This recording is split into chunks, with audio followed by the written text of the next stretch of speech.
নতুন এক সূর্যোদয় হবে, স্পষ্ট ঘোষণা করতে চাই। আর যদি একটা গুলি চলে, হেফাজতে ইসলাম বাংলাদেশ ঘরে বসে থাকতে পারবে না। আমার সন্তানের লাশ নিয়ে আমরা কবরস্থানের দিকে যাব না।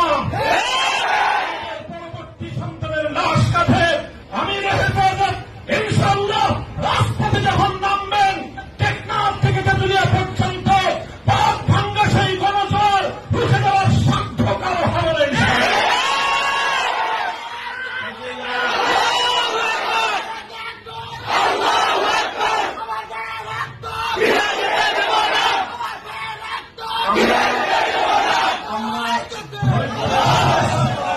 করেছি পরিস্থিতি এভাবেই যদি চলতে থাকে, আর যদি আমাদের দেশের জনগণের নিরাপত্তার দায়িত্বে নিয়োজিত আইন শৃঙ্খলা রক্ষাকারী বাহিনী বুলেট যদি আর বন্দুকের নল থেকে আরেকটি বুলেট ছুড়ে, তাহলে বাংলাদেশের পরবর্তী গণ অভ্যুত্থান অবশ্যম্ভাবী হবে।